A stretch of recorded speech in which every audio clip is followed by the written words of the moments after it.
सचिन चौधरी हमारे साथ जुड़ चुके हैं। सचिन, वो जो चेहरे जो आज विधायक से मंत्री बनने वाले हैं, वो हम अभी नाम भी बता रहे थे, क्या तैयारी चल रही है? क्या हर जिन चेहरों को आज मंत्री पद की शपथ लेना है वो सब वहां पर पहुंच चुके हैं? जी बिल्कुल, मैं आपको सीधे तस्वीरें दिखाना चाहूँगा। राजभवन का ये दरबार हॉल है और ये दरबार हॉल पूरी तरह से यहाँ पर भर गया है। मुख्यमंत्री, उप मुख्यमंत्री पहले पंक्ति में यहाँ पर बैठे हुए चेयर पर, और उसके अलावा जिन विधायकों को मंत्री पद की शपथ लेनी है, एक कतार से आप देखेंगे कि सबसे पहले दादा भूसे, दाई तरफ में जो बाई तरफ है दादा भूसे, दाढ़ी सफ़ेद दाढ़ी वाले, उनके पीछे सुरेश खाड़े बीजेपी के हैं, संदीपान भुमरे शिंदे गुट के हैं, उनके बगल में बैठे हुए उदय सामंत, पहली पंक्ति में चंद्रकांत पाटिल, विखे पाटिल, उसके राधाकृष्ण विखे पाटिल, उनके बगल में गिरीश महाजन जो हाथ मिल रहे हैं शंभूराज देसाई को, पीछे अब्दुल सत्तार, उनके बगल में केसरकर है, सुधीर मुनगंटीवार है, विजय कुमार गावित, और फिर उनके पीले शर्ट में जो बैठे हुए हैं वो है गुलाबराव पाटिल, उनके बगल में है संजय राठौड़, और सबसे पीछे जो बैठे हुए हैं वो है मंगल प्रभात लोढ़ा। तो ये जो मंत्रिमंडल का शपथ ग्रहण होने जा रहा है, इसमें इंडिया टीवी ने पहले ही कह दिया था कि बीजेपी के 9 विधायकों को शपथ दिलाई जाएगी और शिंदे गुट के 9 विधायकों को शपथ दिलाई जाएगी। इस खबर पर पूरी तरह से मोहर भी लगी हुई है और इक्वेशन जो है वो खास तौर पर देखे गए हैं, रीजनल इक्वेशन देखे गए हैं। पश्चिम महाराष्ट्र हो, मराठवाड़ा हो या फिर उत्तर महाराष्ट्र हो या मुंबई कोकण का रीजन हो, सबको 4-4 मंत्री पद दिए गए हैं। अगर हम कास्ट की बात करें तो ओबीसी और मराठों पर ज़्यादा फोकस है, ज़्यादा से ज़्यादा 4-4, 5-5 मंत्री जो है वो ओबीसी है और जो मराठा कास्ट से है। इसके अलावा शेड्यूल कास्ट और शेड्यूल ट्राइब, इसमें संजय राठौड़ जो है शेड्यूल ट्राइब में है, और शेड्यूल कास्ट की अगर बात करें तो सुरेश खाड़े है, और आदिवासी मंत्री के तौर पर विजय कुमार गावित को इस मंत्रिमंडल में स्थान दिया है। मराठा नेताओं की बात करें तो चंद्रकांत पाटिल है, राधाकृष्ण विखे पाटिल है। अगर शिंदे गुट की बात करें तो वहाँ पर दीपक केसरकर है, शंभूराज देसाई है, कद्दावार जो नेता है ये है। खास बात यह है कि रीजन कास्ट को ध्यान में तो रखा गया है, लेकिन ये जो मंत्री पद की शपथ ले रहे हैं आज जो विधायक है, ये पहले भी मंत्री रह चुके हैं, यानी इनके पास अनुभव है। और इसका मुख्य कारण ये भी है कि 8 दिन के बाद जो है वो महाराष्ट्र 17 तारीख से ये बताया जा रहा है कि महाराष्ट्र। माफ कीजिएगा, मैं आपको थोड़ा सा रोक रही हूँ, इसके साथ एक और जानकारी भी साथ साथ देते चलिए। क्या पोर्टफोलियो को लेकर भी चर्चा हो चुकी है, किसे क्या मंत्रालय मिलना है?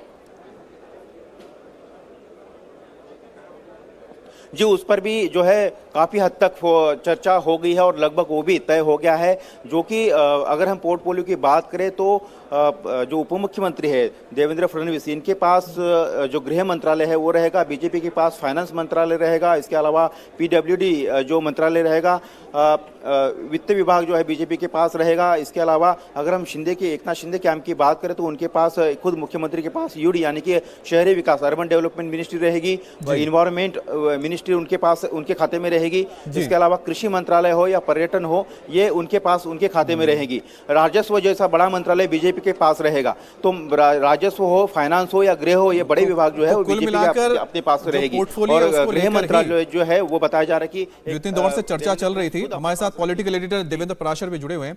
देवेंद्र, एक तो है कि सबने ये बोला कि 40 दिन लग गए आपको मंत्रिमंडल विस्तार में, आखिरकार पेच कहां फंस रहा था और किस तरह से उसको सुलझाकर आखिरकार ये आज सब शपथ ग्रहण होने जा रहा है? ये सबसे पहले बड़ी समस्या तो ये थी कि कोर्ट में जो मामला चल रहा है, अभी भी चल रहा है, वो अगली तारीख आ गई, तो उसको लेके थोड़ा सा एक इंतज़ार करने की टेंडेंसी थी कि पहले उसको थोड़ा उसका वेट कर लेना चाहिए। फिर से एक अगली तारीख पड़ गई, इसके चलते ये काम किया गया। दूसरी चीज़ की कॉम्बिनेशन कैसे रखा जाए, क्योंकि सरकार में स्टेबिलिटी बहुत ज़रूरी है और उनको पता है कि जिस प्रकार का जोड़ तोड़ करके ये कॉम्बिनेशन बना है, अपोजिशन वाले में, अब जो अपोजिशन में है वो भी इस काम को कर सकते हैं। इसलिए बीजेपी और शिंदे गुट के लोग, इन दोनों को कैसे सामंजस्य बैठा के एक साथ रखा जाए ताकि एक इक्वल रिप्रेजेंटेशन दिखे और उसमें किसी प्रकार की कोई नाराज़गी ना हो, इन सारी चीज़ों को लेकर बहुत ज़्यादा होमवर्क किया गया, उसमें टाइम लगाया गया।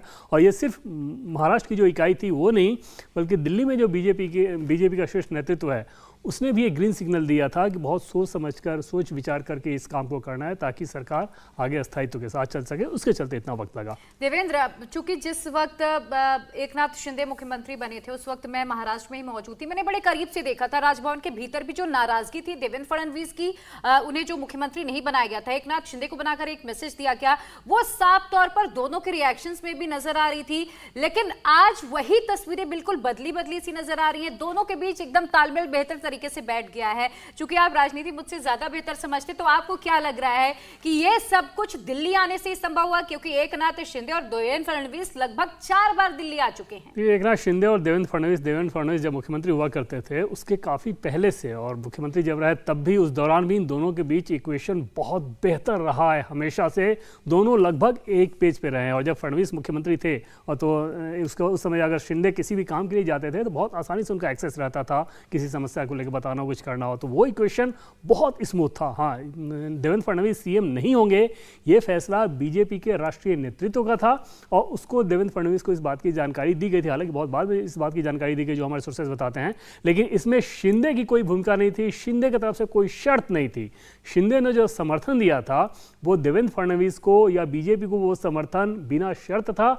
बीजेपी के राष्ट्रीय नेतृत्व का यह फैसला था। उसके पीछे वजह यह थी कि बीजेपी ये नहीं चाह रही थी। पहली बात तो ये कि कहीं जो शिवसेना ये आरोप लगाती थी कि शिवसेना की सरकार को गिरा दिया गया, शिवसेना के मुख्यमंत्री को हटा दिया गया, शिव सैनिकों के बीच इस सेंटीमेंट को उभारा ना जाए, उसको काउंटर करने की पहली कोशिश थी। दूसरी ये कि इस प्रकार के कॉम्बिनेशन में जाना और सरकार के स्थायित्व को लेकर इतना कुछ तय नहीं हो सकता था, इतना निश्चिंत नहीं हुआ जा सकता था। तो ऐसे में बीजेपी को ये रास्ता ज्यादा मुफीद लगा कि इसको पॉलिटिकल इशू बनाने का मौका ना दिया जाए उद्धव ठाकरे को, कि एक शिव सैनिक को हटा दिया और बीजेपी ने झटक लिया। देवेंद्र, इसको आप देखते हैं कि एक तरह से बीजेपी ने, कहते हैं ना कि ऐसा ट्रम्प कार्ड फेंका है कि जिसका तोड़ शायद फिलहाल अभी तक जो विपक्ष है उसके पास नहीं, ना शिवसेना के पास है, ना वहां पर एनसीपी किसी के पास है।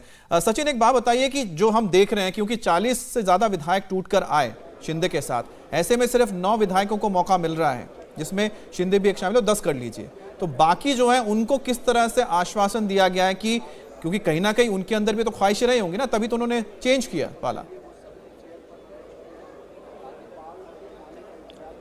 जी बिल्कुल, एकनाथ शिंदे बखूबी जानते हैं कि जो विधायक उनके साथ आए हैं उनको कैसे अपने साथ जोड़कर रखना है। यही कारण है कि कल एकनाथ शिंदे देर रात करीबन 1:30-2 बजे वो मुंबई में लौटे नांदेड़ दौरे से। उसके बाद उन्होंने करीबन 4:30-5 बजे तक सुबह में जो है मीटिंग की है। जिनको मंत्री बनना है, जिनको मंत्री नहीं बना है, उनके साथ उन्होंने रात करीबन 2-2:30 बजे से लेकर सुबह 4:30-5 बजे तक बैठक की है। हमारी सुबह में कुछ नेताओं से बात हुई तो उन्होंने कहा कि एकनाथ शिंदे लोगों को बता रहे कि उनका उद्देश्य क्या है, आगे किस किस को क्या क्या जिम्मेदारी दी जाएगी। तो एकनाथ शिंदे की तरफ से सबको ये बताया गया है कि सबको तो मंत्री नहीं बनाया जा सकता है, लेकिन दूसरे चरण में जो बाकी चेहरे हैं उनको मौका दिया जाएगा। इसके अलावा एकनाथ शिंदे की तरफ से जो महामंडल है उनमें हिस्सेदारी दी जाएगी।